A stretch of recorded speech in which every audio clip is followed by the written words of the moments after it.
So my usual process with photography has, for the most part, stayed the same over the last decade. I'll shoot some photos. I will cull through them before I save them to my RAID. I will then import them into Lightroom, give them a color pass, maybe two sometimes, depending on if I want to sort of fine tune the image. And then I export them. And although that process has gotten quite streamlined over the years, it does take quite a bit of time, especially if I'm trying to get someone a photo quickly, or if I don't want to spend a ton of time editing a large catalog of images right away. That's where JPEGs come in handy. And it's not something that I've typically shot really ever. And I've avoided that for several reasons, I would say. I think when you take photos for work, it's sort of ingrained in your brain that you always have to shoot raw. When I look at the back of a camera screen, or even when I get a brand new camera and I have to set it up for the first time, I quickly change it from JPEG to RAW without even thinking about it. I think a lot of that is subconscious, me just knowing the settings that I like and knowing which ones work well for me. And obviously that usually is RAW, especially if I'm shooting photos for a specific client, or if I want to be able to edit the images at a later time. RAW is just the best. It's always been the best, and it's always been the format in which I choose to shoot in. Now on the GFX 102, which is my main camera, I'll typically shoot a somewhat compressed RAW file. I think the actual term is lossless compressed, and I'm able to get a much smaller file size than the original 16-bit RAW image. I just don't usually need that much data. If I do, I can always switch it back over. But for me, this works really well, and I've kind of stuck with that for several years now. Again, for me, the JPEG isn't something that I've really ever shot before. Not necessarily because I haven't been interested, but again, because I think when you do this for work and you mainly shoot RAW files for work, it's just natural to be able to shoot that file type for every single photo that you take, no matter if it's for fun or for work. Across the board, I've always shot RAW files on small cameras, on large cameras.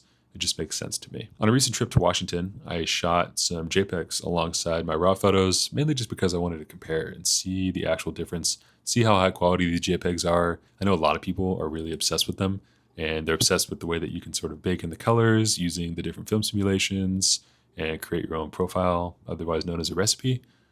And none of this is really something that I've ever dipped my toes in too much. So consider this my first sort of step into the JPEG world. Obviously, I'm shooting it on a 100 megapixel camera, so it's a bit of a cheat code. The files are going to look nice, but I was really impressed with how I was able to get the colors exactly how I wanted them in camera. And I wanted to sort of walk you guys through that process and share a little bit more about the trip in this video. So as I mentioned, I was on a trip up in Washington, and there'll be a lot more videos about this trip here on the channel in the coming weeks.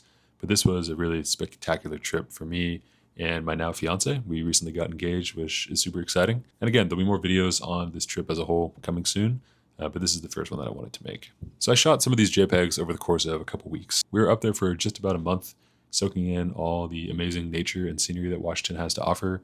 And I got a really incredible variety of shots, some of which I've already shared over on Instagram, but I have a lot of images to share from this trip. And I'm sort of still figuring out how to put them all together in a way that makes sense. Now back to the JPEGs. For the most part, there was one of two lenses on there. I would say it was either the 32 to 64, which is sort of my go-to zoom lens, and also a recent pickup, which is the 50mm Pancake. It's an f3.5 lens, and I've really been loving putting that on the front of my camera, just to give the camera a more lightweight option, especially considering how heavy some of the zoom lenses are. I've really had a lot of fun using the Pancake lens recently. Now when it comes to the actual film simulations themselves, I typically shot with Velvia for almost 100% of these, if not 100% of them. Velvia to me is really fun to shoot in camera. I don't usually use this profile when I'm editing in Lightroom, but I like to see how vivid the image could be while I'm shooting. This also really helps if you're shooting alongside a client, because you can show them the back of the camera screen, and more likely than not, it's already at least halfway to where you want it to be when you're editing, so they can get sort of a preview while you're shooting, which is pretty cool. Now, in terms of the other settings that you can mess with, and I know there's a lot for these different recipes that you can do, I only adjusted the highlight and shadow tone for these, which is very simple to do. I made the shadows a bit darker, and I bloomed the highlights just slightly by bringing them down. But other than that, between Velvia and the highlight and shadow detail, I didn't adjust anything else. Stuff like sharpness and color, I left alone. I didn't really want to mess with too many settings, as again, this is sort of my first time using the JPEG option alongside the RAWs. And I'm super impressed with several different aspects of the JPEGs, which I'll get into now. First off, the colors. I expected this, as I love the color science on Fujifilm cameras, both for video and also for stills. The GFX, to me, is just the best camera out there right now, and I knew that the colors would look good. I didn't think it would look this good without having me to really add or edit anything to the photo. Just straight out of camera, looked pretty amazing. There's something in you that's kind of weird when you're used to editing a photo. The fact that you can just pull it right from the card, you don't have to edit it. You can just send it off to family, friends. You can even share it to social media. It's pretty freeing, allowing yourself not to have to edit these. It does feel weird just because it's not my usual process, but I think there's something to be said for shooting these alongside the raw files. It really gave me a cool outlook on what's possible.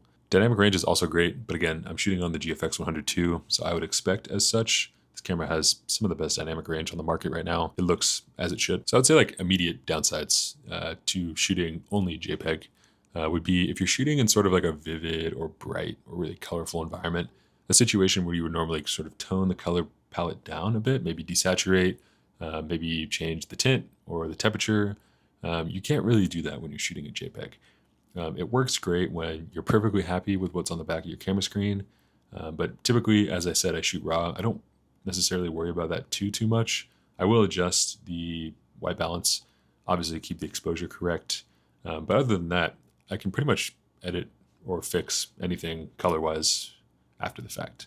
So getting used to that while shooting JPEG only would be difficult.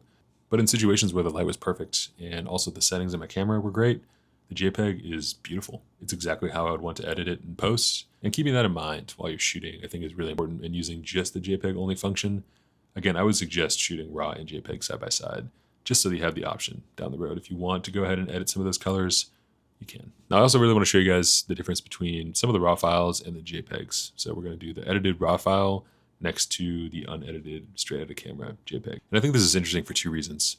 It's really interesting to see where I head sort of color palette wise when I'm editing from scratch and compare that to the JPEG file. It's also really interesting to see how similar it actually is to what I'm shooting in the camera originally. Okay, so now on my computer and I've loaded up some of the edited RAW files next to the straight out of camera JPEGs using those settings that I talked about earlier. So we got the Velvia profile, also the highlight and shadow are adjusted in camera. Nothing else. That's all I adjusted for these JPEGs. Now, I think the most interesting thing right off the bat, before even looking at all of these with you guys, I've obviously already taken a look through and compared them. I think the first thing that I can say is straight out of camera, the JPEG color science looks phenomenal.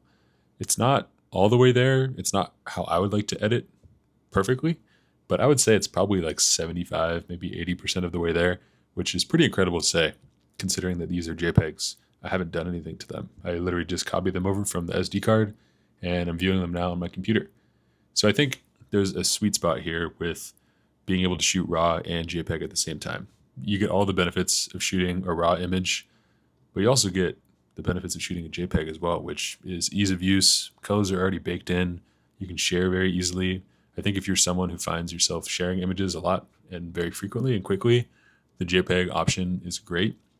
I think if you're someone like me who really loves to shoot RAW and enjoys the process of editing and pulling out colors yourself, then it's hard to beat RAW for that reason alone.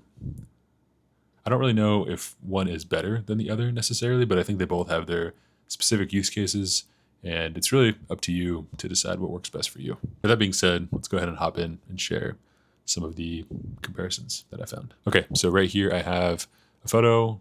On the left is the straight out of camera JPEG file, and on the right is my edited RAW file. And you'll notice throughout this that I definitely like to add a bit of contrast to my photos. So that's the main difference, I think, in a lot of these. I think when you look at skin tones, I think when you look at colors overall, the JPEG in this comparison looks great. And a lot of the other ones you'll notice in this, it's not terribly far off from the final product that I ended at here on the right-hand side of the frame. This one I obviously just cropped the photo, but again, the straight out of camera JPEG looks pretty phenomenal, stacked up next to the edited RAW file. And I think something that's really important to note here is you have to shoot in good light to be able to get a great JPEG. Oftentimes with RAW file, if you know what you're doing, you can make it look pretty beautiful. You can warm it up. You can make it look like sunlight is coming into the frame. I didn't need to do that here. Straight out of camera, it looks wonderful. And the Velvia profile especially, I love the richness. And I really think when you zoom in and take a look at how much detail is actually in here, it's pretty incredible how much detail is still in this JPEG file. Now, if you take a look at something like this is a photo of Jaden on the porch at an Airbnb we were staying at. And the edit here is pretty substantially different from the straight out of camera JPEG. And again, I think a lot of that has to do with contrast. I also cooled the photo down. So some of the shadows in this image are much cooler than they were originally. And I thought that that was nice to bring out. Again, it's a nice practice also, I think, to look at your images side by side, because now that I'm seeing the straight out of camera JPEG and I'm seeing how I edited the photo ultimately, I might change a few things now that I'm looking at this. The blacks seem a little bit too harsh. It seems a little too contrasted for me. Obviously, the one on the left is a bit too flat, but I think the right answer for me is somewhere in between these two. But again, the JPEG looks pretty nice. This is what I was talking about when it comes to vivid, bright colors. To be honest, I found it really hard to even edit this photo to begin with, the raw file. But when I look at the JPEG as well, there's just a lot going on. It's really colorful. It's really bright. I found it very hard to edit. But I think that you'll find that with pretty much any sort of colorful photo is no matter what, even if you're shooting in JPEG and you just end up using that one, or you're editing the raw file, the colors are still going to be vibrant. You can't really get rid of that. So I don't think this is necessarily like a great example of showing what the JPEG file can do. But again, moving on to something like this, I think is a great example. So this is a photo I took with a flash. I took it at night. And the one on the left is the straight out of camera JPEG. The one on the right is the edited raw file. And this is probably the most similar comparison that I was able to find in all of the images that I shot on this trip. And the most interesting part is just how similar these actually look. You know, I think when you're looking at stuff like skin tone, you're looking at the colors that are baked into the photograph on the JPEG side. It looks very, very similar to the final edit that I was able to arrive on when it comes to the raw file. Now, I wouldn't say this is the case for most of the photos, but there's a few in here that I'm actually really impressed by. This is honestly my initial reaction, and it's not that far off. It's not as far off, to be honest, as I thought it would be. But I think this is just a testament to how good the colors actually are in Fuji's ecosystem. And more importantly, if you can get the colors right in camera, you don't have to do a lot of work in post, whether you're shooting JPEG or RAW for that matter. I've always been a big advocate for this when it comes to shooting RAW. You want to be able to get all of your settings and colors and everything perfectly right in camera, so you don't have to spend a ton of time trying to make them look nice in post. And the same thing goes for JPEG. If you nail everything from the start, you're going to have a beautiful end product. And I'm really happy with this photo. Okay, so now a few quick takeaways. As you guys would probably have guessed from this video, I'm very pleasantly surprised with just how well these JPEGs hold up, not only on their own, but when you stack them up against the edited RAW file, which I took quite a bit of time to edit. Sometimes I even prefer the JPEG over the RAW. And I think this is, an interesting road to go down, because in my mind, you really should pick one or the other. They're not really comparable in my mind. You're shooting RAW for a reason. You're shooting JPEG for a reason. It's really cool to see how far the JPEG files have come and how nice they are, how much detail and depth and dynamic range there is in there. The colors look great. Fuji's done a phenomenal job with this. And again, I know this is not news to anybody. This is news to me because I really haven't hopped on the JPEG bandwagon too much. Again, I'm just more of a RAW file guy, but it's nice to appreciate what is some pretty incredible achievements with these JPEG files. With all that being said, will I continue to shoot JPEG? I could see it being helpful to shoot alongside the RAW files that I shoot. But overall, I'm always going to be the guy that wants to get as much detail and depth as I can. And I love having that control over my final image and how it turns out. Maybe I want to make an image black and white and color at the same time. I want to be able to crop. All that is so much more easily done when you shoot a RAW file versus a JPEG. There's a lot of different use cases for shooting these side by side, however. I think especially if you want to pick selects at the end of a shoot day, this could be really helpful for that because you already have a color grade on top and you're getting, as I mentioned, like maybe 75-80% of the way there already. A great way to look and see like what you've captured so far and what you're going to need to do the next day, the next shoot day. With all that being said, hope you guys enjoyed this video. I'll put some of the JPEGs down below on my website, as well as the full set from Washington if you want to take a look. Really proud of this set, and as I mentioned, there'll be more videos about this trip in the coming weeks. Now, before this video wraps up, I did want to take a moment to thank today's sponsor, which is Squarespace, for sponsoring today's episode. You guys know by now, Squarespace is a very long-time supporter of this YouTube channel and my creative endeavors. Truly cannot thank them enough for their continued support over the years. It's allowed me to just chase down the creative ideas and projects that I want to be making. Simply put, they're just the best way to create any sort of creative website, whether you're looking to display your work, create a gallery page or an e-commerce product. You can create different sections on your website for all of those things. I found it really easy to organize all my work into different buckets. I have one for travel. I have one for commercial projects. I even have an overview page with some of my favorite photos. If you guys want to check out Squarespace for yourself, there will be a link down in the description to receive 10% off your first website or domain purchase. Thanks so much to Squarespace as always for sponsoring this video, and thanks you guys for watching. We'll see you in the next one.